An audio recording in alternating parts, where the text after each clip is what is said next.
ఉందా? నేను కల్పించి చెప్తున్నాను. ఉందా? చూడండి, ఒక క్రమం ఉండాలండి.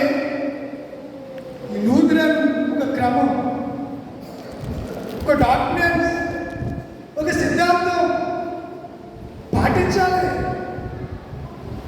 తండ్రి మాటను వినాలి వినకూడదా? వినాలి కదా, వింటేనే కదా. తండ్రి మాట విన్నవాడు ఎవడన్నా చెడిపోయాడు ఎవడన్నాడు ప్రపంచంలో? అలా దేవుడు నమ్ముకున్నవాడు చెడిపోయాడు ఎవరైనా ఉన్నారా? కష్టాలు రావచ్చు, శ్రమలు రావచ్చు, ఇబ్బందులు రావచ్చు, ఇక్కడికి రావచ్చు, కన్నీరు రావచ్చు, వారు రావచ్చు, కానీ వీటన్నిటి నుంచి దేవుడు ఒకదాన్న నీ నోటి నుండి ఉంచుతాడైనా నవ్వుంచుతాడు. ప్రహర్షంతో నువ్వు ఆనందిస్తావు. నీ కన్నీటి ఆనంద బాష్పాలు వస్తూ ఉంటాయి. సంతోషంతో ఏం చేస్తావు? గంతులు వేస్తావు, ఉత్సాహనాలు చేస్తావు. నేను కనుక మనము ఏం చేయాలంటే క్రమంగా చేయాలి. అలాగే మరొక సజెషన్ మీకు చెప్తున్నాను. పత్రికలు చదివేటప్పుడు మొదటికి పోతే నేను ఎన్నోసార్లు చెప్పాను మీకు, అయినా మీరు మాకు ఒక తిమ్మతికి పౌలు గారు ఎన్ని పత్రికలు రాశాడు చెప్పలేకుండా సాధన కదా? 2 పత్రికలు రాశాడు. ఇప్పుడు మొదటికి పోతే 2 తిమ్మతి అంటే ఎంతమంది? ఒకడు రాక మొదటి ఎత్తిపోతే 2వ ఎత్తిపోతే అంటున్నాడు. నేను ఏం చేయాలి చెప్పండి? ఏంటి తిమ్మతి అని రాకుండా మొదటి ఎత్తిపోతూ 2వ ఎత్తిపోతూ అంటే ఎన్ని ఎత్తిపోతాయండి? అలా కాదు. అపోస్తలుడైన పౌలు తన ఆత్మీయ కుమారుడైన తిమోతి గారికి 2 ఉత్తరాలు రాశాడు. ఒకటి మొదటి పత్రిక, రెండవది కొరింథీయులకి కాదు, కొరింథీయులకు 2 ఉత్తరాలు రాశాడు. మొదటి ఉత్తరం ఒక ఉత్తరం రాశాడు, వాళ్ళకి సరిపోలా, మళ్ళా కొన్ని లోపాలు కనబడుతున్నాయి. మరొక ఉత్తరం రాసి ఇదిగో ఈ ఉత్తరంలో సంగతులు మరలా మీరు జ్ఞాపకం చేసి అలా రాశారు. అలాగే మొదటి ఆహారం, 2వ ఆహారం, 3వ ఆహారం, అక్కడ 3 ఆహారాలు లేరు, ఒక ఆహారం 3 పత్రికలు రాశారు. ఒకే పౌలు గారు 14 పత్రికలు రాశారు. పౌలు గారికి 2 రాశారు. అలాగే కొంతమంది వ్యక్తులకు ఫిలోమోనుకి పత్రిక రాశాడు, తీతుకు పత్రిక రాశాడు, ఎబ్రీయులకు పత్రిక రాశాడు. ఇలా తెస్సలోనికీయులకి 2 పత్రికలు రాశాడు. కొలస్సీ సంఘానికి పత్రిక రాశాడు, ఎఫెసీ సంఘానికి పత్రిక రాశాడు, ఫిలిప్పీ సంఘానికి పత్రిక రాశాడు, గలతీ సంఘానికి పత్రిక రాశాడు, కొరింథీయుల సంఘానికి 2 పత్రికలు రాశాడు. రోమా పత్రిక కూడా ఆయనే రాశాడు. కనుక మనం చదివేటప్పుడు చాలా జాగ్రత్త, దేవుడి సన్నిధిలో చాలా జాగ్రత్తగా ఉండాలండి. చాలా జాగ్రత్తగా ఉండాలి. నోటికి ఏదో చేసిందని మాట్లాడడం, ఎలా పడతామో చదవడం అది క్రమం కాదు. మీకు అర్థమవుతుందో లేదో నేర్చుకోండి. నేను అనుకుంటాను మాకు తెలియదండి, మేము అప్పుడే 70-80 సంవత్సరాల నుంచి ఓపెన్ సంఘంలో ఉన్నాం. మా తాత నుంచి మేము క్రైస్తవులు. ఇలా క్రైస్తవులు చెప్పుకోవడానికి భయపడిపోతున్నారు. మనం మా మోజెస్ అక్కడికి వచ్చాడు. ఫోటోలు ఎక్కడికి వచ్చినా ఫోటో కెమెరా వేసుకుందాం. అక్కడ కూడా ఫోటో తీసేస్తున్నాడు, తెగ తీసేస్తున్నాడు. అందరూ ఆ స్పీచ్ ఏంటంటే మనోడు అది తెచ్చుకుంది ఆశతో తొండాయండి వీళ్ళందరూ పట్టుకుండి ఏళ్ళ తీయ అంటే మొత్తం తెగ తీసేస్తున్నారు ఫోటో.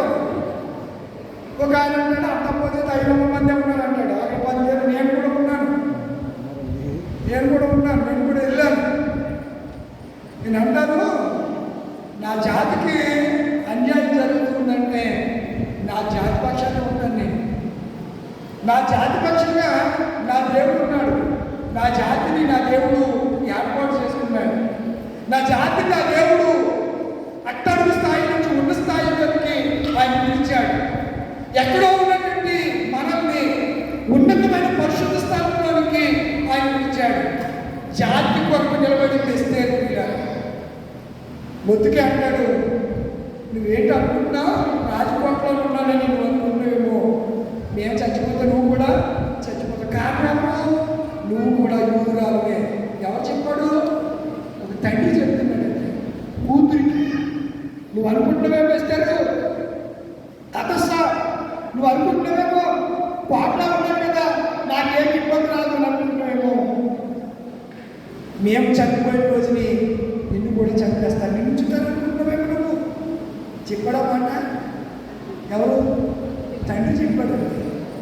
తండ్రి చెప్పాడు. కనుక మనకి ఏదైనా ఇబ్బంది వచ్చినప్పుడు మన జాతి పక్షాన మనం నిలబడాలి, ప్రార్థన చేయాలి.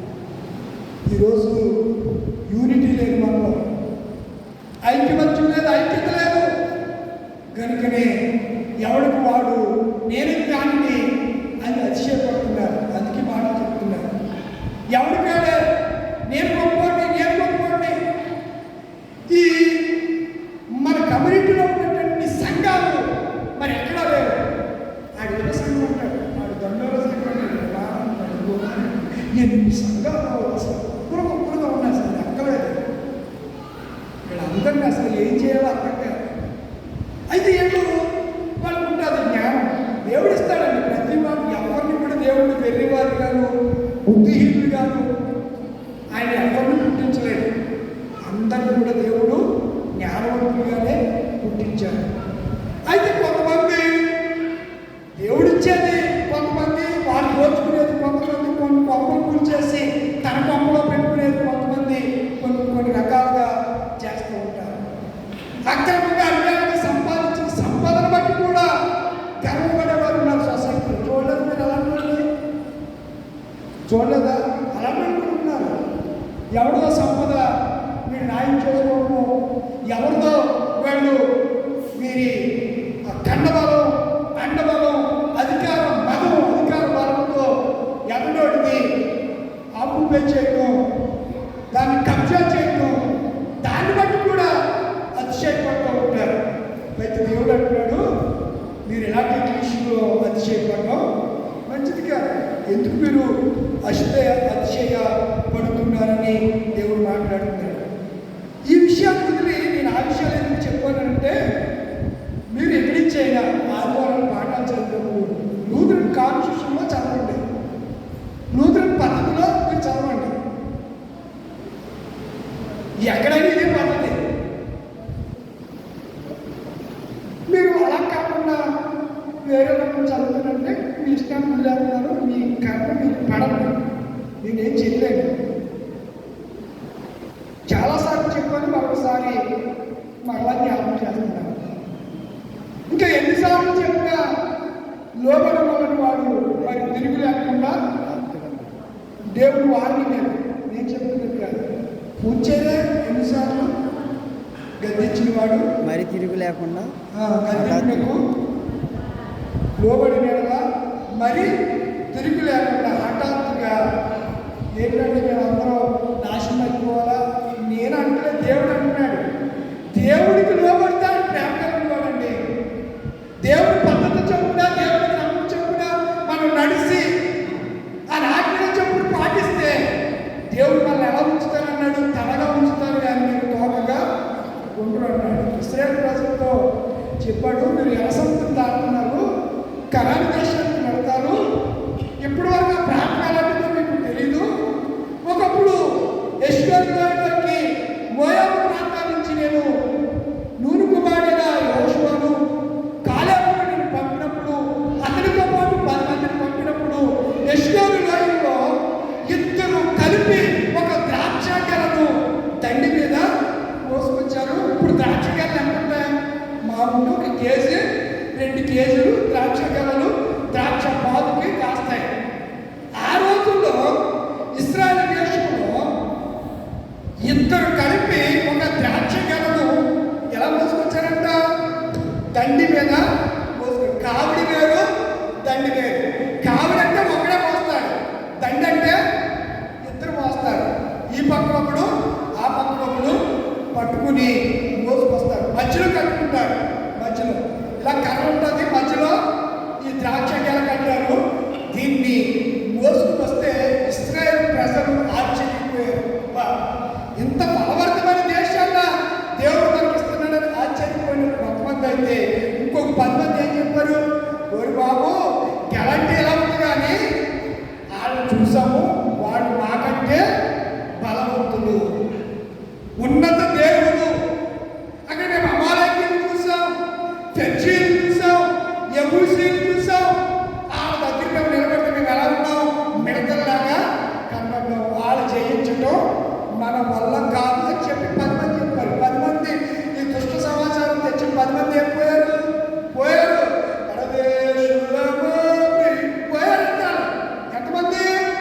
10 మంది. ఎంతమంది చెప్పండి? 10 మంది. ఎందుకు చచ్చిపోయారు? వాళ్ళు నమ్మలేదు. ఫ్యాక్ట్ చెప్తారు వాళ్ళు. వాళ్ళ బలవంతులే. నీ పక్షాన ఉన్న దేవుడు వాళ్ళకంటే బలవంతుడు. యుద్ధము యెహోవాదే, యుద్ధము యెహోవాదే, రాజులు మనకెవ్వరు లేరు, శూరులు మనకే, రాజులు మనకే. అడలే సైన్యములకు అధిపతి అయిన యెహోవా మన అండ. యుద్ధము